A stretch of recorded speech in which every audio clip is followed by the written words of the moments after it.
Star लगा दो। लगा दिया।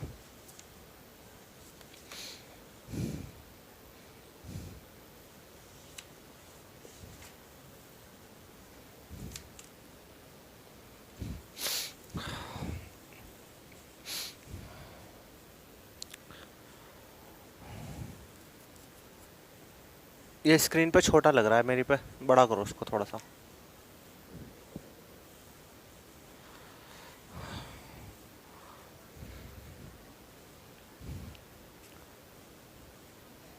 ठीक है। तो good morning to all of you, सभी को नमस्कार, आदाब, सत श्री अकाल, वेलकम। और जैसे कि आप लोग पोस्टर देख पा रहे होंगे, अभी हमारा उत्तर प्रदेश पुलिस के लिए एक स्पेशल बैच लॉन्च हो रहा है जिसका नाम है पॉलिटी स्पेशल 5।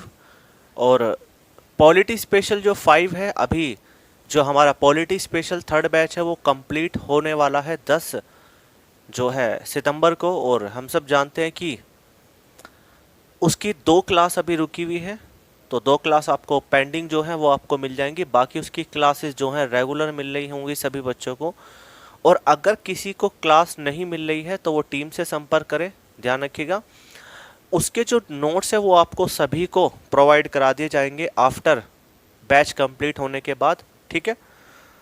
तो आज हम बात करेंगे इस बैच के बारे में। इस बैच का नाम है पॉलिटी स्पेशल 5। और जैसा कि आप लोग जानते हैं कि पॉलिटी स्पेशल 5 पहले के मुताबिक एक अपग्रेडेड बैच है। और जो बैच पहले हमने पढ़ा polity special 3, polity special 4, polity special 4 तो जो बैच है वो स्पेशल जो है सिविल सर्विसेज के लिए था। लेकिन ये जो बैच है पॉलिटी स्पेशल 5, ये स्पेशल उन बच्चों के लिए बनाया गया है जिन बच्चों को इंडियन पॉलिटी बिल्कुल भी समझ में नहीं आती है, या जो कई बार पढ़ चुके हैं पॉलिटी और उनकी पॉलिटी में कोई रैंक नहीं बन पा रही है, यानी कि उनके पॉलिटी के क्वेश्चन एग्जामिनेशन में क्रैक नहीं हो पा रहे हैं। तो उनको ध्यान में रख करके बनाया गया है। चूंकि हम सब जानते हैं कि काफ़ी लोग ऐसे हैं जो पॉलिटी पहले से पढ़ चुके हैं या ऑफलाइन क्लासेस में पढ़ चुके होंगे, ठीक है।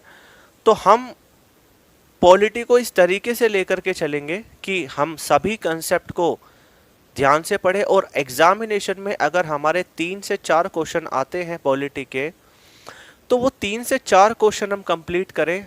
और जैसे कि आप लोग जानते हैं कि हमारे सभी बैचेस में पॉलिटी में सभी बच्चों को प्रैक्टिस कराई गई है। और साथ ही आपको अपडेटेड कंटेंट भी दिया गया था, जो कि काफ़ी बच्चों की रैंक 1 भी है पॉलिटी में। और लगभग 99% जो रिजल्ट है वो बिल्कुल पॉजिटिव में है। 1% ऐसा होता है कि लैंग्वेज में थोड़ा सा हेर फेर हो जाती है और वहाँ पे बच्चा क्वेश्चन को अंडरस्टैंडिंग नहीं कर पाता है। लेकिन 99.9% को बच्चा जो है वो क्वेश्चन को पढ़ भी लेता है, उसको समझ भी लेता है, उसको अटेम्प्ट भी कर लेता है। क्योंकि हम जो भी पॉलिटी लेकर के चलेंगे ना, वो पॉलिटी एक बेसिक से हाई लेवल तक लेकर के चलेंगे। यानी कि अगर किसी व्यक्ति को, किसी बच्चे को एक नॉमिनल सा एक मैं वर्ड बोलना चाहूँगा, एक जैसे वर्ड बात करते हैं गणतंत्र के बारे में, तो हम गणतंत्र के बारे में भी इस तरीके से एक्सप्लेनेशन लेकर के चलेंगे कि अगर कोई बच्चा फर्स्ट टाइम पॉलिटी पढ़ रहा होगा तो उसको कोई भी समस्या ना आए। साथ ही मेरा जो हिस्ट्री का बैच है वो भी इसी तरीके से है, करंट अफेयर भी इसी तरीके से है। तो जीएस के तो लगभग सभी बैचेस में अच्छा जो है कंटेंट है। और साथ ही जो 2020 में जैसे कोई नेता बदला गया है, कोई नया मंत्री बना है ना, और जो भी चेंजेस हुए हैं पॉलिटिकल, वो सभी चीज़ों को हम ध्यान में रखेंगे और अपडेटेड उसमें करेंगे कि अभी हाल ही में जैसे सीजीआई हुए हैं या कैग हुए हैं, ठीक है, या और भी जो प्रतिष्ठित ऑर्गेनाइजेशन के जो इनके जो है हेड हैं, उनका जो है वो नियुक्त हुए हैं, तो उन सभी का जो अपडेटेड कंटेंट है वो भी इंक्लूड किया गया है कि अगर करंट अफेयर में कोई भी क्वेश्चन आता है पॉलिटी से तो आप उसको कर सकें।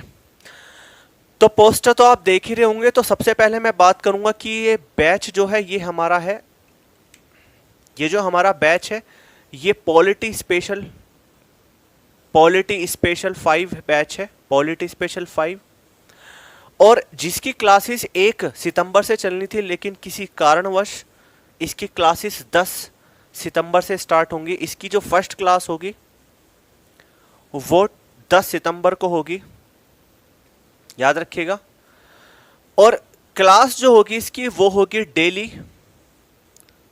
Daily means Monday to Friday, Monday to Friday हम क्लास करेंगे, और जो क्लास होगी वो 1 आवर की होगी, ठीक है। साथ ही आपको डेली नोट्स प्रोवाइड किए जाएंगे। अगर नोट्स के बारे में बात करें तो इसमें नोट्स आपको डेली मिलेंगे, नोट्स डेली मिलेंगे, और साथ ही जैसे जैसे हम चैप्टर कंप्लीट करते चलेंगे उसी तरीके से आपको उसकी वर्कशीट भी दी जाएगी। जैसे हमने प्रेसिडेंट को कंप्लीट किया तो प्रेसिडेंट पढ़ेंगे, मतलब प्रेसिडेंट की वर्कशीट करेंगे। उसके बाद फिर हमने सेंट्रल गवर्नमेंट पढ़ा तो सेंट्रल गवर्नमेंट से रिलेटेड जितने भी क्वेश्चन आते हैं वो सभी हम क्वेश्चन को पढ़ेंगे। साथ ही हम एवरी सैटरडे एक स्पीड टेस्ट लेंगे, स्पीड टेस्ट भी लेंगे। और साथ ही ये जो बैच होगा ये बाइलिंगुअल बैच होगा, यानी कि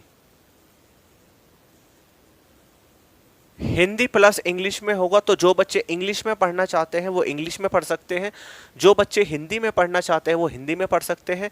हालांकि सीबीएसई बोर्ड के तो इंग्लिश में ही उनका सब कुछ होता है कंटेंट, तो यहाँ पे कोई भी बच्चा निराश नहीं होगा कि हम उसको दोनों लैंग्वेज में पढ़ा रहे हैं। और अभी तक जितने भी बैचेस चलते आए हैं यहाँ पे, चाहे वो जीएस का हो, चाहे वो रीजनिंग का हो, चाहे वो मैथ का हो, ज़्यादातर मैक्सिमम आपके बाइलिंगुअल ही होते हैं, ठीक है। और इसकी जो क्लासेस है, हाँ एक चीज़ और ध्यान रखेंगे कि जिन बच्चों ने एडमिशन ले लिया है तो उनका अकाउंट बन गया होगा टेलीग्राम पे, और उनका जो मंथ जो स्टार्ट होगा वो 10 सितंबर से ही होगा। अगर कोई बच्चा 1 तारीख को एडमिशन ले लेता है तो उसका जो स्टार्टिंग होगी, यानी कि जो उसकी डेट ऑफ ज्वाइनिंग होगी वो 10 सितंबर से ही लगेगी, उसकी 1 सितंबर से नहीं लगेगी। ऐसा नहीं होगा कि 1 सितंबर से आप एडमिशन ले रहे हो और 10 सितंबर को क्लास चलेगी तो 1 सितंबर से स्टार्ट होगा आपका मंथ, नहीं, ऐसा कुछ नहीं होगा।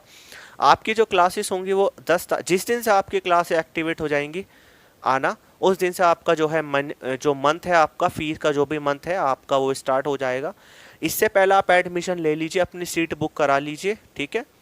और जब आपका एडमिशन हो जाएगा तो एडमिशन लेटर और एक जो टर्म एंड कंडीशन का हमने एक फॉर्म बनाया है उसको केयरफुली पढ़ के उसको अप्रूवल दीजिएगा, ठीक है। और क्योंकि कुछ बच्चे बाद में कमेंट करते हैं कि ये हो गया वो हो गया, बाद में वो चेंजेस कराते हैं, तो हम उसको पूरी डिक्लेरेशन फॉर्म देंगे अब की बार में कि बच्चा अगर कोई भी गलती करता है तो उसमें किसी भी तरीके से सक्सेस पॉइंट जिम्मेदार नहीं होगा। और अगर कोई बच्चा लेक्चर को या फिर किसी भी तरीके से सक्सेस पॉइंट के किसी भी मटेरियल को लीक करता है या कुछ भी करता है तो उसके खिलाफ जो है एक कार्रवाई भी हो सकती है आपका साइबर एक्ट के तहत। तो हम सब जानते हैं कि इस चीज़ का विशेष ध्यान रखिएगा। पीडीएफ जितनी भी मिलेगी आपको सारी प्रोटेक्टेड मिलेगी। आपको पीडीएफ का पासवर्ड बताया जाएगा, आप उस पासवर्ड को फिल करेंगे और अपना उसको काम में यूज लेंगे, ठीक है।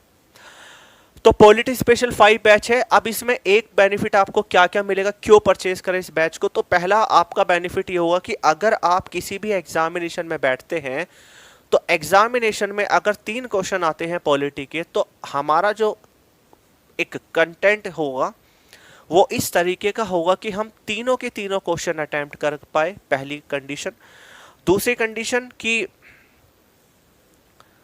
हम साथ ही साथ प्रैक्टिस करके चलेंगे। हम यहाँ पे इतने क्वेश्चन प्रैक्टिस कर देंगे, लगभग 30 से 35 हज़ार क्वेश्चन, बहुत ज़्यादा होते हैं। 30 से 35 हज़ार क्वेश्चन आपको मैं प्रैक्टिस करा दूंगा, चाहे वो लूसेंट का हो, चाहे वो आपका टारगेट का हो, चाहे वो आपका घटना चक्र हो। आपको कोई बुक परचेस नहीं करनी है, सभी क्वेश्चन को हम डिटेल में एक्सप्लेन करेंगे। और साथ ही अब के बारे में आपको डाउट सेक्शन में मिलेगा। पॉलिटी स्पेशल 3 में डाउट सेक्शन नहीं था, इसमें डाउट सेक्शन में मिलेगा, क्योंकि इसमें अगर कोई बच्चे का पॉलिटिकल कोई भी अगर डाउट है तो वो उसको सेंड कर सकता है, तो वो डायरेक्टली मेरे से लिंक होगा, मैं उसको जब भी मैं फ्री होऊंगा, ठीक है, आपको मैं उसका सोल्यूशन दे दूंगा, ठीक है।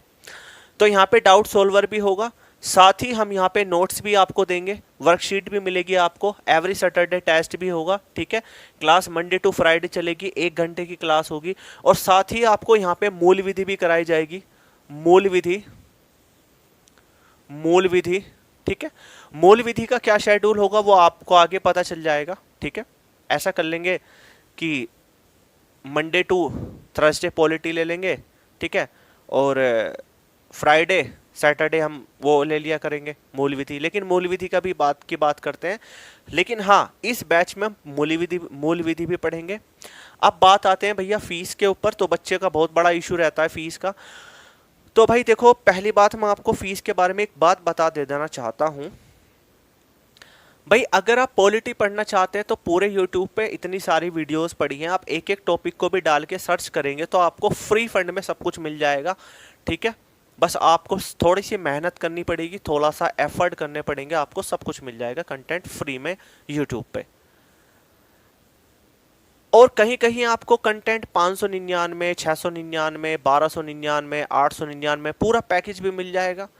लेकिन हमारी जो पॉलिटी जो होगी ना, उस 599 से या उस फ्री के मटेरियल से काफी यूनिक होगी, आप जजमेंट कर सकते हैं। और साथ ही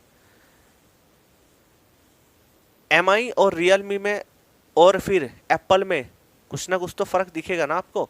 एमआई होता है और एप्पल होता है, एप्पल ब्रांड है। तो एप्पल का आपने देखा होगा ना कि 7 मेगापिक्सल एमआई के 64 मेगापिक्सल को भी टक्कर देता है। अब आप सोच लीजिएगा कि कितना डिफरेंस होगा। तो अगर किसी बच्चे को फीस के लिए इशू है तो भाई वो एडमिशन ना ले, बिल्कुल टेंशन नहीं लेनी है, ठीक है। क्योंकि लिमिटेड सीटें हैं, और जो कि कितनी बची हैं आप अब सुबह, कल तक 22 सीटें थी, अब पता नहीं कितनी है, अभी लड़का आने वाला है भी वो बताएगा। और फ्री में चाहते हैं तो थोड़ा सा एफर्ट कर लीजिए, आपको यूट्यूब पे मिल जाएगा, चैनल पे कहीं भी ज्वाइन कर लीजिएगा। और यहाँ पे पढ़ना चाहते हैं और बेस्ट पॉलिटी पढ़ना चाहते हैं, जो आपका पॉलिटी में अगर कोई भी व्यक्ति आ जाए ना तो उसकी बोलती बंद कर दो, हाँ भाई पॉलिटी में, हाँ व्यक्ति ने कुछ सीखा है पॉलिटी में, तो भैया उसके लिए नोट खर्च करने पड़ेंगे आपको। और इसकी जो फीस है, पॉलिटी की जो फीस है, हालांकि मैं बढ़ा रहा था फीस लेकिन मैंने बढ़ाई नहीं है। पॉलिटी स्पेशल थर्ड की जो बैच थी वो भी इसी की फीस है, उसकी भी वही फीस है। तो जो न्यू स्टूडेंट है उनकी जो फीस है वो है आपकी 799, और जो ओल्ड स्टूडेंट है हमारे सक्सेस पॉइंट के उनकी फीस है 699, ठीक है भाई। और इसमें आपको ये मंथली फीस है, और इसका जो कोर्स होगा वो 3 से 4 यानी कि 3 से 4 महीने का होगा। नॉमिनल सी अगर हम बात करें, आपने 3 महीने भी पॉलिटी पढ़ लिया है तो 7 या 2100 रुपए में आपकी पॉलिटी कंप्लीट होती है। तो 2100 रुपए में पॉलिटी आप इस तरीके से पढ़ लेंगे कि आप यूपीएससी का प्री भी निकाल देंगे। आप समझ रहे हैं ना। अगर आपको किसी बच्चे को डाउट होता है तो यूपीएससी की प्रैक्टिस शीट भी ले लीजिएगा आप मुझसे, मैं उसके भी क्वेश्चन दे दूंगा आपको, 2019 के भी दे दूंगा। बस आपको कंसेप्ट क्लियर होना चाहिए। आप 2019 का भी जो पीटी हुआ था आईएएस सिविल सर्विसेज का या पीसीएस का जो अब होने वाला है वो भी आप क्रैक कर देंगे, ठीक है। साथ ही एग्जाम कौन कौन से कवर करेंगे, तो भैया एग्जाम आपका सबसे छोटे लेवल से लेकर के सबसे बड़ा लेवल, यानी कि यूपीएससी सिविल सर्विस और आपका PCS, lower PCS, SSC, CGL, banking, MTS, और आपका यूपी पुलिस, दिल्ली पुलिस है ना, उत्तर प्रदेश पुलिस एसआई, और आपका Uttar Pradesh police constable, UP triple SC, जो भी आप एग्जाम देना चाहते हैं, आईबीबीएस। और हाँ, अभी आईबीबीएस से याद है, अभी एक फॉर्म निकला हुआ है आईबीबीएस क्लर्क का, जिसमें 1500 के अराउंड में फीस है, और 1500 के अराउंड में वैकेंसीज हैं और 850 की फीस है। तो जो इच्छुक बच्चे हैं और जिनकी ठीक ठाक अच्छी तैयारी है वो फॉर्म को फिलअप कर दीजिएगा, ठीक है। उसमें 2 पेपर होंगे, पीटी और मेंस, ठीक है ना। और उसमें प्री में आपका इंग्लिश होगा, मैथ होगा, रीजनिंग होगी। बस अगर आपकी इंग्लिश खराब है तो मैथ रीजनिंग में अपना स्कोर उठा दीजिएगा, उम्मीद हो सकती है आपका सिलेक्शन हो जाए, ठीक है। तो ये कुछ डिटेल थी बैच के बारे में, ठीक है। हाँ हटा दो पोस्टर, नहीं अभी रहने दो, ठीक है भाई। तो अगर कोई भी क्वायरी होगी तो आप टेक्निकल टीम से जो है कांटेक्ट कर लीजिएगा। और एडमिशन स्टार्ट है, एडमिशन फटाफट करा लीजिएगा, अपने जो भी रिश्तेदार हैं उनको बता दीजिएगा भाई, ठीक है ना। और इसमें डिटेल में आपको कुछ बताना नहीं चाहता हूँ, ठीक है। सिलेबस जो है, सिलेबस की पीडीएफ भी आपको मिलेगी। सबसे पहले फर्स्ट क्लास में मैं आपको सिलेबस ही समझाऊंगा, ठीक है। पूरे बैच के बारे में वहाँ पे डिटेल दूंगा, ठीक है भाई। तो मुझे केवल अनाउंस करना था, अनाउंस मैंने कर दिया है, पोस्टर आपने देख लिया है, पॉलिटी स्पेशल 5। और जो बच्चा वाकई में पॉलिटी में बेटर स्कोर करना चाहते हैं तो वो बिल्कुल भी इस फीस की तरफ ध्यान ना दे, बिल्कुल भी आप अपने कंटेंट पे ध्यान दें और बेहतरीन तरीके से पढ़ें, ठीक है।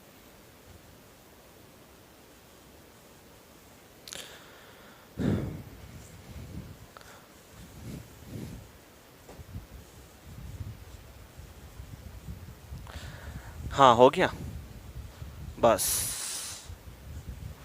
वो वाली जो वो जो वीडियो है ना वो उसको वहाँ पे सेंड कर देना, ठीक है भाई। Okay, good morning to all of you, सभी को good morning good morning good morning. तो कैसे हो आप लोग? तो नमस्कार, आदाब, सत श्री अकाल, वेलकम। और जैसा कि आप लोग जानते हैं कि हमारा टॉपिक चल रहा है नंबर सिस्टम, और नंबर सिस्टम में हम पढ़ रहे हैं रिमाइंडर थ्योरम यानी कि शेषफल प्रमेय, जिसमें कि हमने बेसिक बातों को पढ़ा, बेसिक बातों को समझा, और साथ ही जैसे जैसे हम आगे बढ़ रहे हैं उसी तरीके से आप लोग पीछे का जो है रिवीजन करते चलें, प्रैक्टिस शीट निकालते रहें। प्रैक्टिस शीट मैं आपको दे रहा हूं, और जिनके पास किरण की बुक है, आरएस यादव है, आरएस अग्रवाल है, महेश मिश्रा है, वहाँ से भी सवाल को कर लीजिएगा। कोई ऐसा क्वेश्चन आपको लगता है कि जो मैंने पढ़ा दिया है और आपसे क्लियर नहीं हो रहा है तो वो आप मुझे कमेंट में बता दीजिएगा, मैं आपको वो सिखा दूंगा, ठीक है। और चीज़ों को बार बार रिवाइज कीजिए, चीज़ों को बार बार रिपीटेशन कीजिए, हर बार पढ़ने से आपके और बेहतर तरीके से कंसेप्ट क्लियर होंगे, ठीक है। तो बात करते हैं रिमाइंडर थ्योरम के बारे में। तो हमने कल कुछ क्वेश्चन डिस्कस किए थे और उस क्वेश्चन में हमने रिमाइंडर निकालना सीखा था, ठीक है। जैसे मेरे प्यारे बच्चों, मैं आपको एक क्वेश्चन देना चाहता हूं उसी के अकॉर्डिंग। जैसे मेरे प्यारे बच्चों, मैं आपसे बोल दूं कि मैंने लिखा 23 प्लस 45 प्लस 62, और मैं इसको डिवाइड करना चाहता हूं किससे? 7 से डिवाइड करना चाहता हूं, तो रिमाइंडर क्या बचेगा, ठीक है। तो जाहिर सी बात है, ये क्वेश्चन जो है ये सिंप्लीफिकेशन का क्वेश्चन है, और सभी आप लोग जानते हैं कि हमें सबसे पहले 23 प्लस 45 प्लस 62 करना पड़ेगा। उसके बाद जो भी टोटल आता है फिर उसको हमें डिवाइड करना पड़ेगा, किससे? 7 से डिवाइड करना पड़ेगा, तब जाकर के हम अपना रिमाइंडर निकाल देंगे। आप ये भी बात याद रखेंगे कि जो आपका रिमाइंडर होता है वो जो डिवीजर होगा उससे कभी भी ज्यादा नहीं होगा, उससे ऑलवेज कम होगा, ठीक है।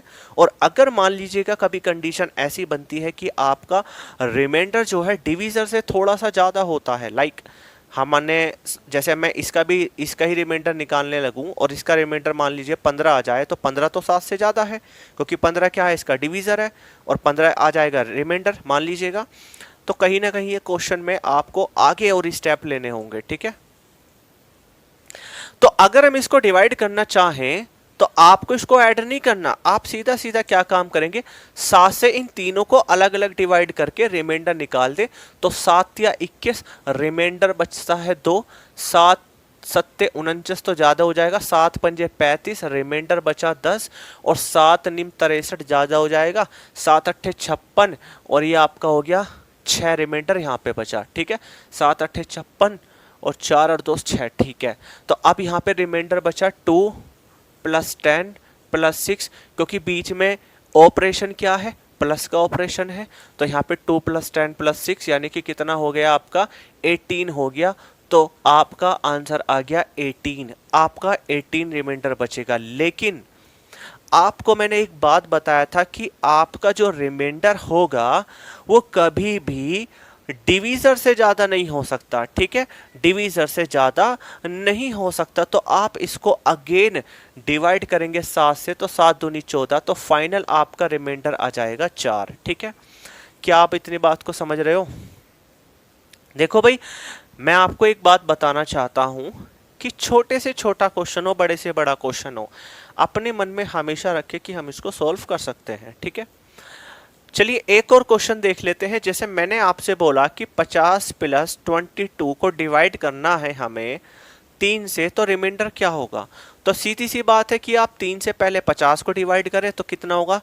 3 एकम 3 ये हो जाएगा आपका 15 तिया 45, 15 तिया 45, 16 तिया 48, यानी कि रिमाइंडर बचेगा 2, 3 एकम 3 और 3 एकम 3 हो गया, तो 3 चिंग 18, रिमाइंडर बचा 2 और 3 सत्ते 21, रिमाइंडर बचा 1 और दोनों को प्लस कर देंगे तो फाइनल रिमाइंडर आपका जाएगा 3। ठीक है, क्या ऐसी पॉसिबिलिटी बन सकती है? तो बिल्कुल बन सकती है, कोई ऐसी समस्या नहीं होगी। ठीक है, अब मुझे एक बात बताओ, अगर कोई बच्चे इसको नॉर्मल सोल्व करता है तो वो क्या करेगा? 50 प्लस 22 कितना होगा? 72, और 72 को 3 से डिवाइड करेगा, 3 से डिवाइड करेगा तो रिमाइंडर क्या होगा? कुछ गलती तो हो नहीं हो गई। 50 को 3 एकम 3, रिमाइंडर बचा 3 छिंग 18, ठीक है, रिमाइंडर बचा 2, ठीक है, 3 सत्ते 21, रिमाइंडर 1 बचा, ठीक है। तो अगर वो 72 को डिवाइड करेगा 3 से, ठीक है, तो जाहिर सी बात है कैसे करेगा? 3 दूनी 6, 1, 3 चौक 12, ठीक है, तो रिमाइंडर तो यहाँ पे 0 बचा, रिमाइंडर यहाँ पे 0 बचा भाई, आपका रिमाइंडर 0 बचा ना। तो अब थोड़ा ध्यान से समझना कि यहां पे रिमाइंडर 0 बचा और यहां पे रिमाइंडर आया 3, क्योंकि इस हिसाब से तो आप देखेंगे ना कि इस हिसाब से तो रिमाइंडर आपका 3 ही आया ना बन के, क्योंकि अगर आप 50 को डिवाइड करते हैं 3 से तो 3 एकम 3, 2, 3 छिंग 18, रिमाइंडर बचा 2, तो 2 रिमाइंडर यहाँ पे आ गया, और आप 22 से डिवाइड करते हैं 3 से तो 3 सत्ते 21, रिमाइंडर बचा 1, तो यहाँ पे 1 आ गया। तो अब आप देखो कि ऐसा कैसे पॉसिबल हो सकता है, लेकिन पॉसिबल हो सकता है। आपका रिमाइंडर जब भी आपके डिवीजर के इक्वल हो जाए, लाइक अगर यहाँ पे डिवीजर 7 होता और रिमाइंडर भी 7 होता, तो ऐसी कंडीशन में आपका फाइनल आंसर होगा 0। क्यों? क्योंकि अगर रिमाइंडर सेम बचता है तो इसका मतलब ये जो 3 है ये इसको काट सकती है, ये जो 3 है ये पूरी तरीके से इसको काट सकती है, तो इसका मतलब आपका यहाँ पे रिमाइंडर होगा 0। ठीक है, आप इतनी बात को समझ पाए? तो ये हमने पैटर्न नंबर 1 सीखा, यानी कि टाइप 1 सीखा। अब हम सीखते हैं टाइप नंबर 2। ठीक है, अगर इसमें किसी बच्चे का डाउट है तो कमेंट कर दीजिएगा। ठीक है, आपके डाउट क्लियर करा दिए जाएंगे, और साथ ही प्लीज मैं आपसे रिक्वेस्ट कर रहा हूं कि उस प्रैक्टिस शीट को करते रहिएगा, वो प्रैक्टिस शीट बहुत ही ज्यादा काम की है। ठीक है, चलिए भाई, अब मैं आपसे एक चीज पूछना चाहता हूं, यहाँ पे आप मुझे बताइएगा। मेरे प्यारे बच्चों, मैं आपसे बोल दूं कि बताओ यार, मैंने 24 को भाग देना है 7 से, मुझे 24 को भाग देना है 7 से, तो मेरा रिमाइंडर क्या होगा? मेरा रिमाइंडर क्या होगा? तो आप कहेंगे कि अगर हम सर 24 को डिवाइड करेंगे 7 से तो 7 या 21, तो रिमाइंडर हमारा होगा 3। क्या होगा? रिमाइंडर 3 होगा। ठीक है, ये एक बेसिक बातें हैं, एक आम बात है।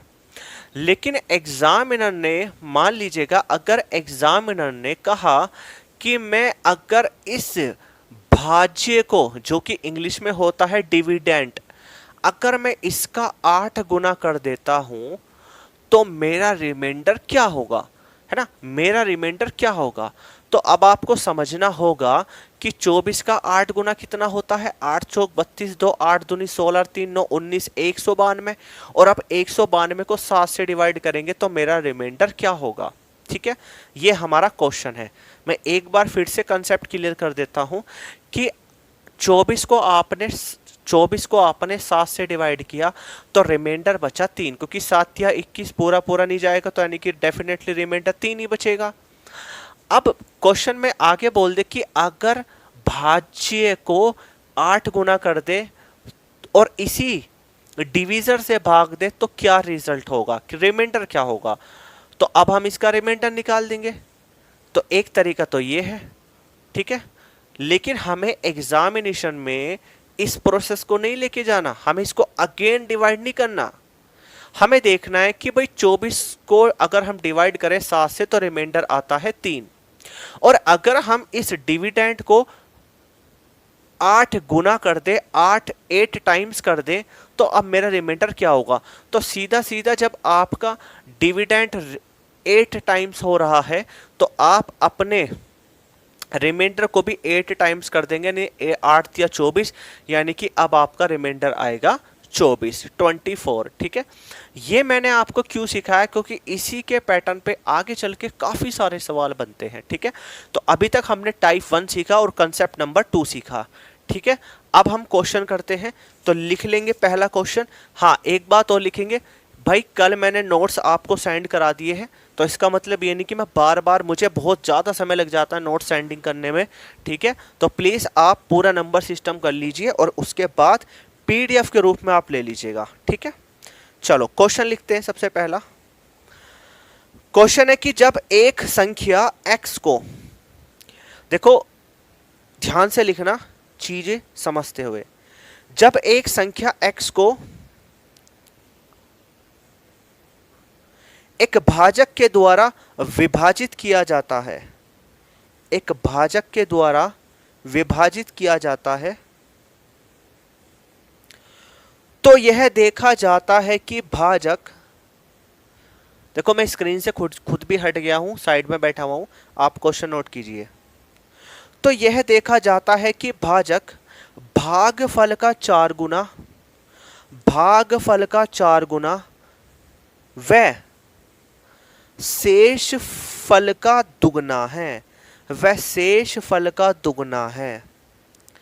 यदि शेष फल 80 हो तो x का मान ज्ञात कीजिए। तो x का मान ज्ञात कीजिए, यानी कि आपको केवल और केवल क्वेश्चन में रिमाइंडर दे दिया है, आपसे केवल रिमाइंडर दे करके डिविडेंड पूछा है।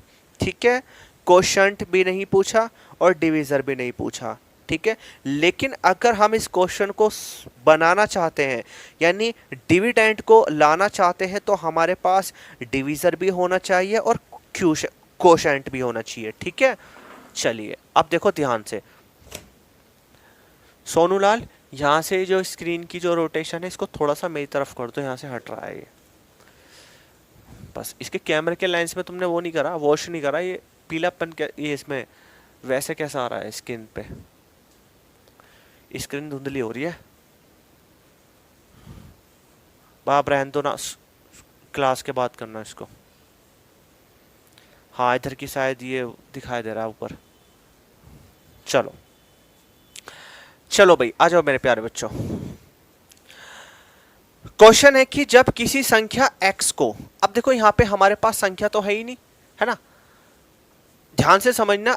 क्वेश्चन में बोला है कि जब एक संख्या x को, मैं संख्या मान लेता हूं x, ठीक है, x को एक भाजक के द्वारा विभाजित किया जाता है, तो भाजक का मतलब क्या होगा, डिवीजर। अब डिवीजर भी नहीं पता तो हम इसको मान लेते हैं थोड़ी देर के लिए y। ठीक है, यानी कि y डिवीजर से x डिविडेंड को डिवाइड किया जाता है। ठीक है, तो जो आपका भाजक होगा, यानी कि ये जो डिवीजर होगा, ये भागफल का, यानी कि यहां पे जो भागफल होगा, इस भागफल को मैं मान लेता हूं क्या, z। इस भागफल का क्या होगा, ये 4 गुना होगा, और जो रिमाइंडर होगा, जो यहां पे रिमाइंडर होगा, उसका दुगना होगा। ठीक है, तो बताइए x का मान क्या होगा यदि शेष 80 हो, शेष 80 हो, यानी कि रिमाइंडर 80 हो। ठीक है, तो हमें इस पूरे ग्राफ, इस पूरे पैटर्न में केवल और केवल रिमाइंडर दिया है। अब मैं आपको रिवाइज करा देता हूं कि ये वाला जो एरिया होता है, दिस इज ए क्वोशंट, ये मैंने आपको बताया था, यानी कि भागफल। ये आपका होता है रिमाइंडर, ये मैं आपको कई बार बता चुका हूं। ये आपका होता है डिविडेंड, डिविडेंड मतलब भाज्य, भाज्य, और ये आपका होता है डिवीजर, यानी कि भाजक। ठीक है, आप इतनी बात समझ पाए तो क्वेश्चन रेडी है। अब क्वेश्चन को सॉल्व करना है। क्वेश्चन में बोलता है कि ये जो डिवीजर है, ये जो भाजक है, वो शेष फल का दुगना है। दुगने का मतलब अगर शेषफल 80 है तो ये तो होगा दुगना 80 का, तो 80 का दुगना क्या होगा, 160। तो अब हमें किसकी वैल्यू पता चल गई, डिवीजर की वैल्यू पता चल गई, यानी कि हमें भाजक पता चल गया।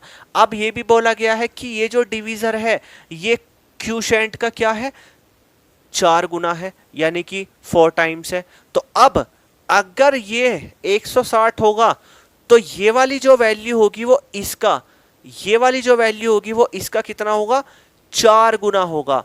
ठीक है, तो यानी कि यहां पे क्या वैल्यू होगी, फिर भागफल कितना होगा, यहां पे होगा 40। क्यों, क्योंकि 160 को डिवाइड करेंगे 4 से, क्योंकि ये वाली वैल्यू इसकी 4 गुनी तो है, तो इसका मतलब कितना निकल के आ गया, 40। तो 40 का 4 गुना करेंगे तो देखो 160 ही तो आएगा। ठीक है, इतनी बात आप समझते हैं। तो अब हमें यहाँ पे डिवीजर भी पता चल गया है, क्वोशिएंट भी पता चल गया है, रिमाइंडर क्वेश्चन में दे ही दिया है। अब सीधा सीधा डिविडेंड पूछा है तो कुछ करना ही नहीं, आपका जो भी डिवीजर होगा उसको मल्टीप्लाई कर दो क्वोशिएंट से, तो 160 मल्टीप्लाई 40, और जो भी आपका रिमाइंडर हो उसको ऐड कर देंगे, तो 16 चौका 6400 प्लस 80, यानी कि आपका आंसर कितना आ गया, 6480। ये आपका क्या होगा, डिविडेंड होगा, भाज्य होगा। ठीक है, अगर आप 160 से 6480 को डिवाइड करते हैं तो आपका रिमाइंडर 80 हो जाएगा। ठीक है, इतनी बात आप लोग समझ रहे हो। ऐसा तो नहीं है कि मैथ में अपने आप को ही पढ़ा रहा हूँ, अपनी प्रैक्टिस कर रहा हूँ। ध्यान रखना कि ये कोई मेरी प्रैक्टिस नहीं हो रही है, आप लोगों की प्रैक्टिस हो रही है। आपको अगर ये क्वेश्चन क्लियर ना हो, 2-2 बार देखें, 3-3 बार देखें। और मैं आपसे फिर रिक्वेस्ट कर रहा हूँ भाई, मुझे मत कह देना कि जितने बच्चे वीडियो को डाउनलोड करके देख रहे हैं ना यूट्यूब पे, बेटा समझ जाओ अगर बैच ब्लॉक हो गया ना तो दिक्कत परेशानी आ जाएगी फिर आपको। इसलिए असुविधा से बचने के लिए ईमानदारी के साथ यूट्यूब पे देखें, और जिसका इंटरनेट नहीं काम कर रहा हो तो वो रात को देख ले, नाइट में देख ले। ठीक है भाई, या फिर सुबह मॉर्निंग में देखें, है ना। लेकिन प्लीज़ थर्ड पार्टी का और यूट्यूब का जरिया ना लें, इससे आपको फ्यूचर में परेशानी हो सकती है। ठीक है, चलिए, तो अगर ये क्वेश्चन आपको क्लियर हो गया है तो एक क्वेश्चन मैं ऐसे आपके लिए होमवर्क के लिए दे देता हूं, लिखेंगे क्वेश्चन। देखो ये क्वेश्चन मैं आपको वो दे रहा हूँ, ये क्वेश्चन तो शीट में एक ही है, लेकिन जो मैं अपनी तरफ से बोलूंगा ना क्वेश्चन, वो ज़्यादातर ऐसे क्वेश्चन होंगे जो मैंने शीट में अपडेट नहीं किया है, वो मैं अपनी तरफ से बोलता हूँ। ठीक है, लिखो क्वेश्चन। क्वेश्चन है कि जब एक संख्या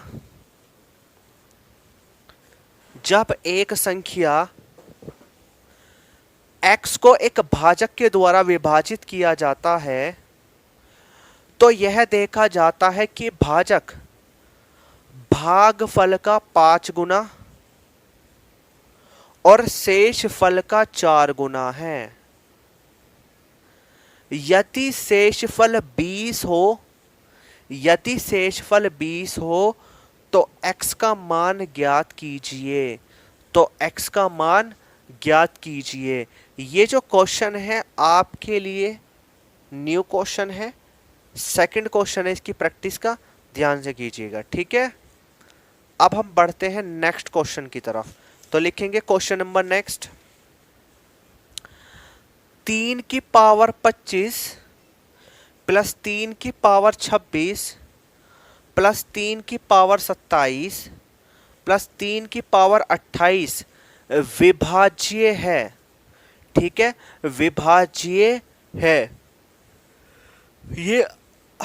ये आपको बताना है, और ऐसे होमवर्क के रूप में भी लिखेंगे इस क्वेश्चन को भी। ठीक है, ऑप्शन दे देता हूं इसके, ऑप्शन नंबर लिखेंगे, option number 11, option number 16, option number 25 और ऑप्शन नंबर 30। आप लिखेंगे क्वेश्चन नंबर 3। क्वेश्चन है आपका, बिल्कुल इजी क्वेश्चन करा दूंगा अभी पहले मैं स्टार्टिंग में। ठीक है, क्वेश्चन लिखना चालू करेंगे। क्वेश्चन है कि एक संख्या 1003 से विभाजित करने पर, एक संख्या को 1003 से विभाजित करने पर शेषफल 209 आता है। ठीक है, शेषफल 209 आता है।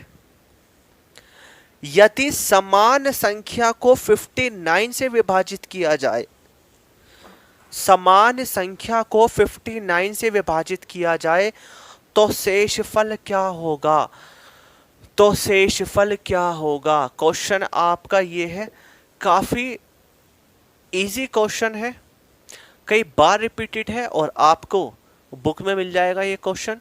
लेकिन इस क्वेश्चन की रणनीति क्या है, हालांकि मैं आपको इसकी ट्रिक भी बता दूंगा जिसमें आप विद इन ए सेकंड इस क्वेश्चन को सॉल्व कर लेंगे, लेकिन मैं आपको पहले इसका एक फिक्स कंसेप्ट बता देता हूं कि यहां पे कंसेप्ट है क्या। ठीक है, देखो ध्यान से समझना।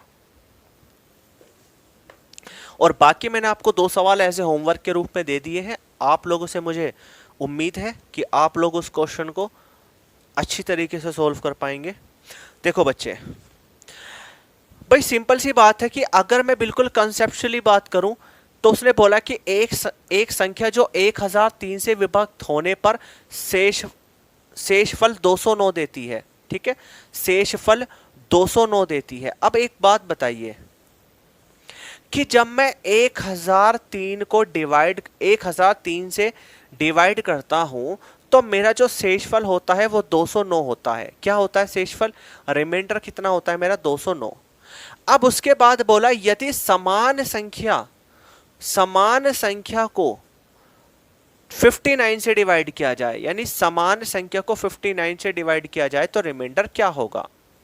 अब आपको समझना होगा कि अगर हम कोई संख्या मान लेते हैं, कुछ भी XYZ मान लेते हैं, अगर हम उस संख्या को 1003 से डिवाइड करते हैं जो कि एक क्या है, हमारा डिवीजर है, तो हमारा रिमाइंडर बचता है 209।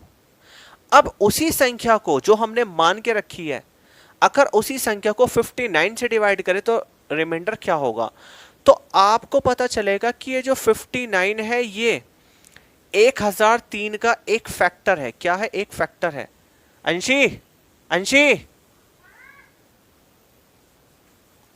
पानी चिल्ड। हाँ जी, तो यहां पे जो 1003 का फैक्टर है 59। ठीक है, तो हमें क्या करना है, जब हमें पता चल गया है कि 1003 का फैक्टर 59 है तो सीधा सीधा हम 59 से ही डिवाइड कर देंगे 209 को। तो 209 को डिवाइड करेंगे 59 से तो ये कितनी बार जाएगा बच्चों, ये जाएगा आपका 18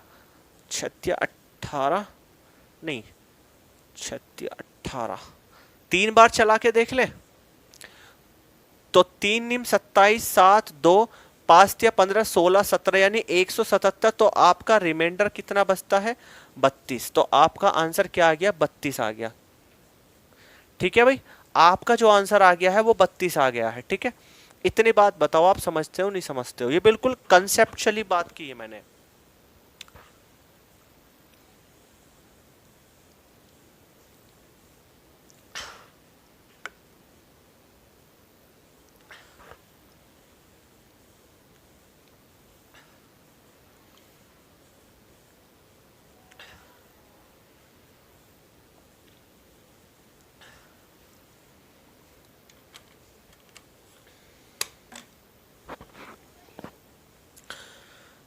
इतनी बात क्लियर हुई।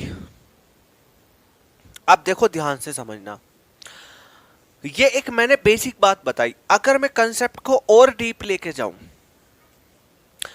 तो क्वेश्चन ये इस तरीके से भी हो सकता है कि अगर मैं आपसे कह दूं कि भाई एक संख्या है और उसको 1003 से डिवाइड किया तो रिमाइंडर बचा 209, यानी कि मैं वो संख्या k मान लेता हूं और मैंने डिवाइड किया 1003 से, तो जो मेरा रिमाइंडर बचता है वो कितना बचता है बेटा, 209 बचता है। ठीक है, तो उसी संख्या को 59 से डिवाइड करने पे क्या रिमाइंडर होगा, कंडीशन तैयार हो गई। तो 59 से 1003 को अलग अलग डिवाइड कर देंगे और हम सब जानते हैं कि 59 चूंकि 1003 का एक फैक्टर है। ठीक है, तो ये तो पूरा पूरा कट जाएगा तो रिमाइंडर तो यहाँ पे 0 होगा। और आप 59 से डिवाइड करेंगे 209 तो यहाँ रिमाइंडर क्या होगा, यहाँ रिमाइंडर होगा 32।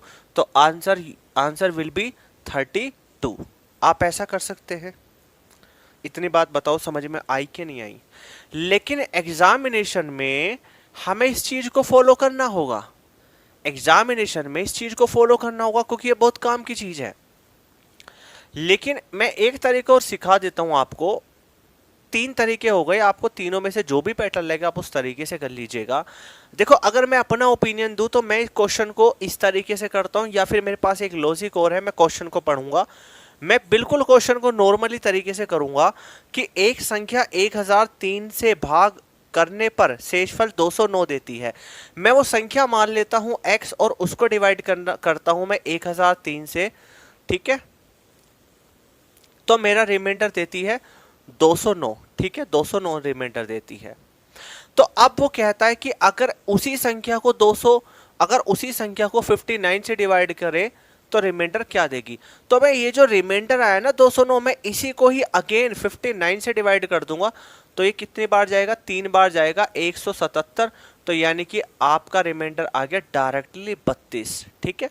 मैंने आपको इस टाइम इस क्वेश्चन के 3 लॉजिक बता दिए हैं। हालांकि ऑफलाइन क्लासेस में मैंने ये तरीका ही समझाया है, ये तरीके नहीं समझाए हैं, ठीक है, क्योंकि बच्चा यहाँ पे एक्सपेक्टेशन ज़्यादा नहीं कर पाता। लेकिन ऑनलाइन में जितने भी बच्चे यहाँ पे हैं मेरे पास, वो सभी बच्चे खतरनाक है, कुछ सीखने के लिए आए हैं। और एसएससी सीजीएल में हमें हर चीज़ सिखानी होती है, क्योंकि आपको पीटी भी देना है। और जाहिर सी बात है यहाँ पे इतनी महंगी फीस होती है कि बच्चा सोचता है कि एक बार पढ़ के सिलेक्शन ले ले। और वही वाली बात है कि जब फीस 200 रुपये रखेंगे, 300 रुपये रखेंगे, तो बच्चा सोचता है कि चल फीस 300 रुपये तो जा रही है, कोई दिक्कत नहीं। लेकिन जब उसको दिखेगा ना फीस 2000 रुपये मैथ की जा रही है, ओनली मैथ की, तो फिर वो पढ़ना ही सीख जाएगा, ठीक है। उसको लगेगा ना कि 2000 रुपये जा रहे हैं, तब तो पढ़ना पड़ेगा।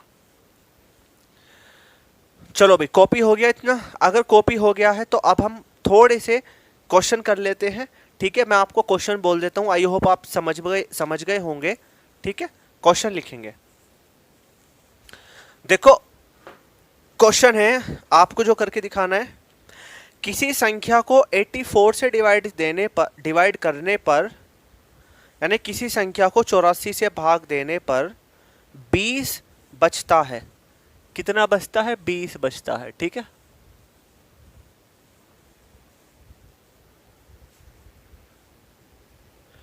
तो उस संख्या के दुगने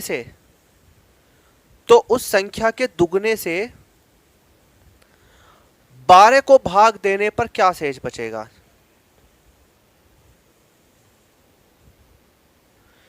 एक मिनट रुकिएगा, मैं एक बार इसकी लैंग्वेज देख लेता हूं।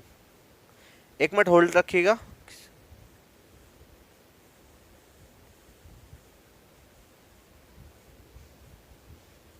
हाँ देखो, लैंग्वेज में थोड़ा सा एक चेंज कर लीजिएगा कि किसी संख्या को 84 से भाग देने पर 20 शेष बचता है, ये बिल्कुल ठीक है। यहाँ पे थोड़ा सा करेक्शन कर लीजिएगा। तो उस संख्या के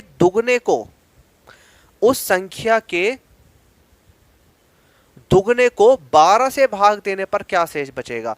तो ये जो दुगने से है ना, दुगने को कर लो, दुगने को 12 से भाग देने पर क्या शेषफल बचेगा, ठीक है।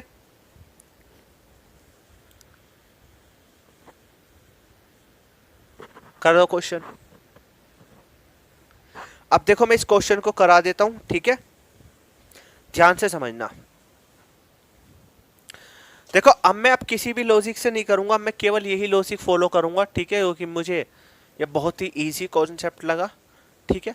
देखो ध्यान से, क्वेश्चन बोला कि किसी संख्या को 84 से भाग देने पर शेष 20 बचता है। मैं मान लेता हूं कि वो संख्या x है और डिवाइड किया उसने किससे, 84 से, ठीक है। तो रिमाइंडर बचता है कितना, 20। कितना बचता है, 20। तो उस संख्या के दुगने से, तो यानी कि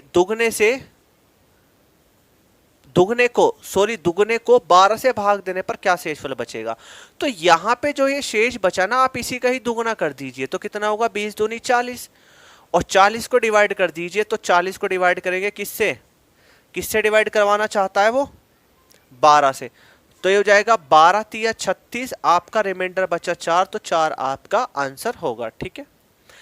अब जरूरी नहीं है यहाँ पे आपसे दुगने को कहे, वो आपसे कह सकता है कि संख्या को तिगने से संख्या तिगनी करा दे, तो यहाँ पे 3 गुना कर देंगे। वो ये भी कह सकता है कि संख्या के वर्ग, है ना, ये कह सकता है कि संख्या के वर्ग को भाग देने पर क्या शेषफल बचेगा। तो इस टाइप के क्वेश्चन भी मैं आपको करा देता हूं। हालांकि मैंने 2 क्वेश्चन आपको सिखा दिए हैं, इस पैटर्न के आपको मैं अभी और ढेरों सारे सवाल लिखवा देता हूं, क्योंकि मैंने शीट में अपडेट नहीं किए हैं वो क्वेश्चन, क्योंकि वो ज़्यादा ही लो लेवल थे, लेकिन चूंकि लो लेवल भी हम यहाँ पे पढ़ के चलेंगे और हाई लेवल तो पढ़ ही रहे हैं, तो इसलिए लो लेवल के क्वेश्चन नोट कीजिएगा फटाफट से। दूसरे वाला बाइंडर देना सोनू, नहीं ये नहीं, दूसरे वाला ब्लू वाला। इनको कंप्यूटर में स्कैन कर दो सबको।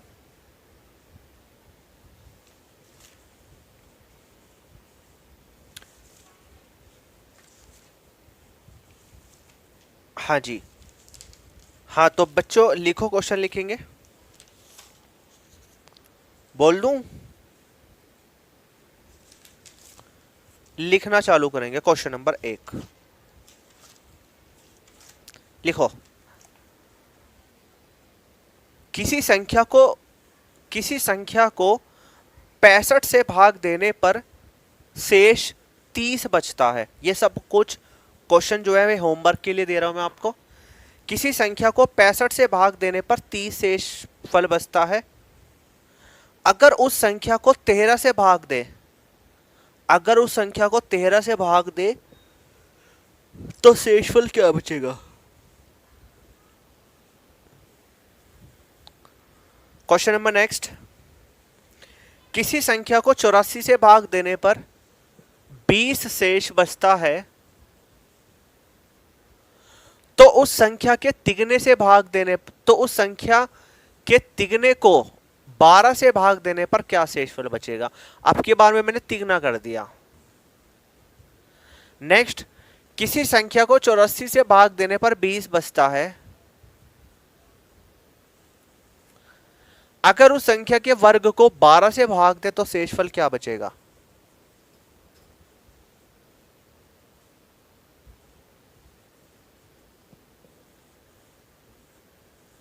नेक्स्ट, किसी संख्या को 84 से भाग देने पर शेषफल 8 बचता है। यदि उस संख्या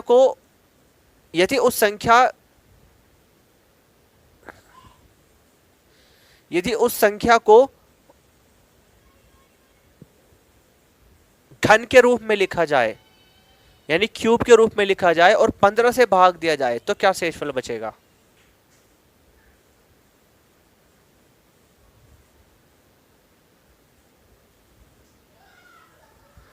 एक और क्वेश्चन लिखेंगे।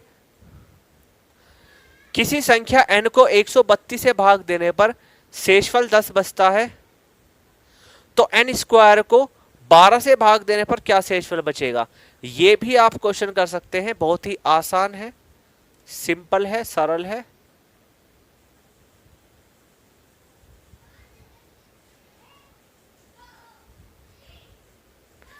ठीक है भाई,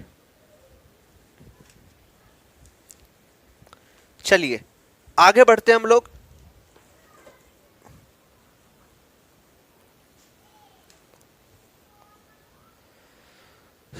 अब हम सीखते हैं कंसेप्ट नंबर नेक्स्ट। ठीक है, ये हमने बच्चों वाले क्वेश्चन कर लिए हैं, पर लेकिन इतने भी बच्चों वाले नहीं है कि पेपर में नहीं आते हैं, एग्जामिनेशन में आते हैं सभी है। ठीक है, लिखो नेक्स्ट। अब लिखेंगे नेक्स्ट कंसेप्ट।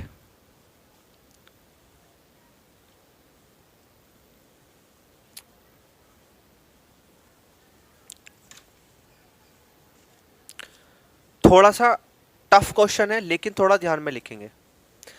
किसी संख्या x को 253 से डिवाइड करने पर, किसी संख्या x को 253 से डिवाइड करने पर शेषफल 8 आता है। 8, देखो ये जो क्वेश्चन है ये CDS, CGL मेंस, प्री और आपका जो है CPO SI बैंकिंग में आता है। बाकी छोटे मोटे एग्जामिनेशन में कभी कभी पूछ लेता है, लेकिन इसमें रिमाइंडर थ्योरम का अगर बेसिक सवाल आएगा वो यहां से इस लेवल का उठ का आएगा। ठीक है, तो किसी संख्या x को 253 से डिवाइड करने पर शेषफल 8 आता है, तो उस संख्या के वर्ग के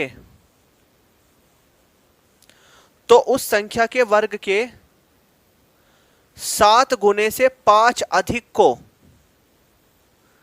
23 से डिवाइड करने पे क्या होगा, क्या आएगा? ठीक है, क्वेश्चन बहुत अच्छा है ये अपने आप में।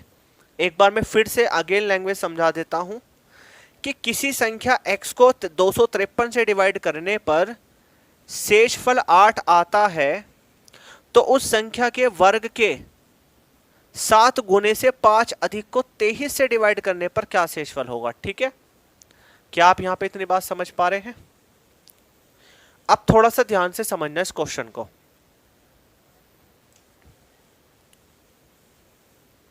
भाई किसी संख्या x को 253 से डिवाइड करने पर रिमाइंडर आता है आपका 8, ये हमें बोला क्या। तो मैं मान लेता हूं कि कोई संख्या x है, ठीक है, और उसको डिवाइड किया जा रहा है किससे, उसको डिवाइड किया जा रहा है किससे, 253 से। तो ऐसा करके लिख लो कि कोई संख्या x है और उसको 253 से डिवाइड किया जा रहा है, तो रिमाइंडर आता है आपका 8। ठीक है, अब बोलता है कि उस संख्या के वर्ग के, यानी कि संख्या कौन सी थी, x, तो अब दूसरी कंडीशन बनी उस संख्या के वर्ग, यानी कि संख्या मानी x, तो उस संख्या के वर्ग यानी कि स्क्वायर, वर्ग के 7 गुने से, यानी 7 गुने से 5 अधिक है, 5 अधिक हो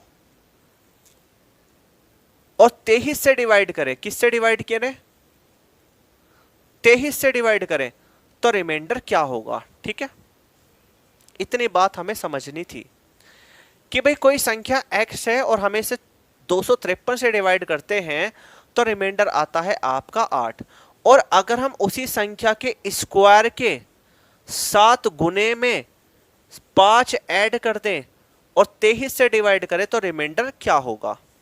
तो सबसे पहले आपको समझना होगा कि 23 एकम 23, 23 एकम 23, ठीक है, कि ये वाली जो वैल्यू है ना, ये वैल्यू 253 क्या है, एक फैक्टर है। क्या है, एक फैक्टर है, यानी कि जो 253 है ये 23 से क्या है, डिविजिबल है पूरी तरीके से।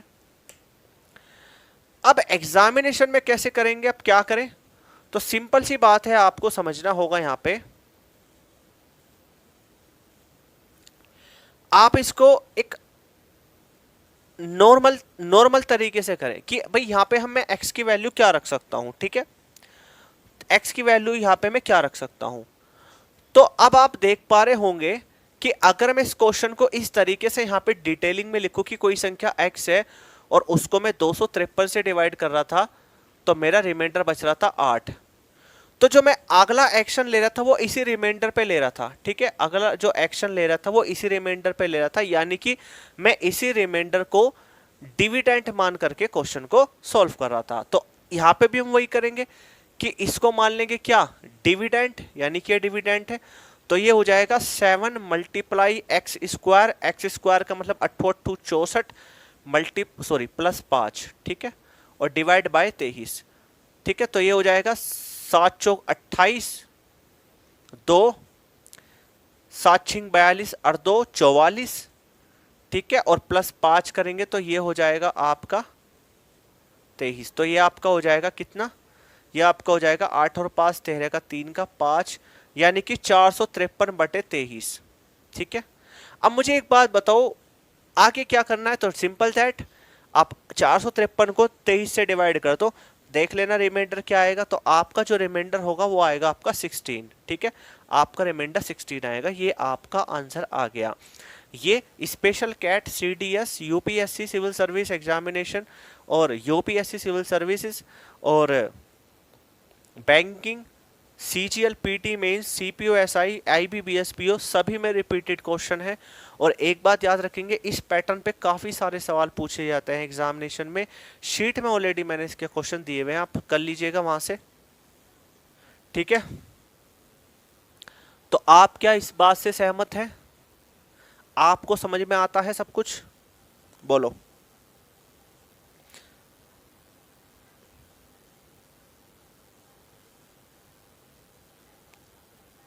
अगर समझ में आता है तो फिर एक काम करते हैं, 2-3 क्वेश्चन और कर लेते हैं ना। बल्कि मैं एक काम करता हूं, आपको 2 क्वेश्चन और बोल देता हूं, 2-3 क्वेश्चन इसी पैटर्न पे ही बोल देता हूं, है ना। लिखो, क्वेश्चन है कि यदि किसी संख्या को 129 से डिवाइड किया जाए, यदि किसी संख्या को 129 से डिवाइड किया जाए तो शेषफल 27 बचता है, तो शेषफल 27 बचता है।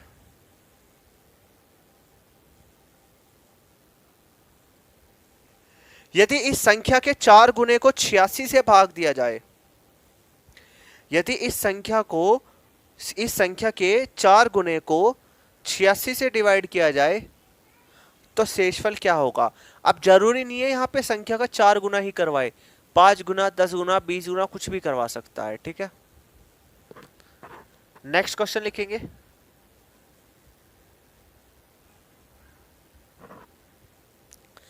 यदि किसी संख्या को 21 से डिवाइड किया जाता है, यदि किसी संख्या को 21 से डिवाइड किया जाता है तो शेष 13 बचता है, 13 यानी 13। यदि इस संख्या के वर्ग, यदि इस संख्या के वर्ग के तिगने को उसी भाजक से विभाजित किया जाए तो शेषफल क्या होगा। तो शेषफल क्या होगा। ठीक है, इतनी बात बताओ समझ में आई है कि नहीं आई। अगर आ गई है तो एक क्वेश्चन और लिखेंगे। ये सब पैटर्न एक ही पैटर्न है क्योंकि मैं इनको बार बार समझाऊंगा नहीं। अब आप कोशिश करें, अगर डाउट बनता है तो मैं आपको समझा दूंगा। ठीक है, हालांकि शीट से भी कीजिएगा। नेक्स्ट क्वेश्चन है कि किसी संख्या n को 132 से डिवाइड करने पर शेष 10 आता है, शेष 10 आता है तो n स्क्वायर को 12 से डिवाइड करने पर क्या शेष बचेगा। तो n12 को 12 से डिवाइड करने पर शेषफल क्या बचेगा। ठीक है, चलिए भाई एक और क्वेश्चन लिखेंगे। ये थोड़ा सा अच्छा लेवल का है, ट्राई कर लीजिएगा, बाकी तो मैं इसको सिखाऊंगा। दो संख्याएं 17 से विभाजित होने पर, दो संख्याएं 17 से विभाजित होने पर क्रमशः 13 और 11 शेषफल बचते हैं, या 13 और 11 शेषफल देती है। यदि उन दो संख्याओं का योगफल को 17 से विभाजित किया जाए तो शेषफल क्या होगा। ठीक है, ये आपके कुछ क्वेश्चन थे जो मैंने आपको होमवर्क के रूप में करा दिए हैं, होमवर्क के रूप में दे दिए हैं, और आप इनके सभी क्वेश्चन कर लीजिएगा। ठीक है, आज एक्चुअली मैं सुबह से ही क्लास ले रहा हूँ, पर थक गया हूँ बहुत ज़्यादा, इसलिए बैठ करके क्वेश्चन बताने पड़ रहे हैं। ठीक है, तो इसके शीट के क्वेश्चन कर लीजिएगा। और आज हमने टाइप नंबर 3 कंप्लीट किया। कल हम कोशिश करेंगे रिमाइंडर थ्योरम को और आगे पढ़ने की, और उसके बाद फिर हम इसको ख़त्म करेंगे। उसके बाद फिर हम पढ़ेंगे नंबर ऑफ ट्रायलिंग जीरो, उसके बाद हम पढ़ेंगे एचसीएफ और एलसीएफ। इसी तरीके से आगे बढ़ते चले जाएंगे। हाँ, एक चीज़ और, कल टीचर्स डे है, सभी बच्चों को जो है टीचर्स डे की हार्दिक शुभकामनाएं। ठीक है, और जैसे कि आप लोग जानते हैं कि टीचर्स डे पे क्यों मनाया जाता है, कैसे मनाया जाता है, सब लोग आप लोगों को पता है। और टीचर्स डे पे मैं आपको क्या पता कुछ गिफ्ट भी दे दूं, कोई एक आध बैच। तो कल मिलते हैं। Thank you very much to all of you. Bye bye, take care, good night.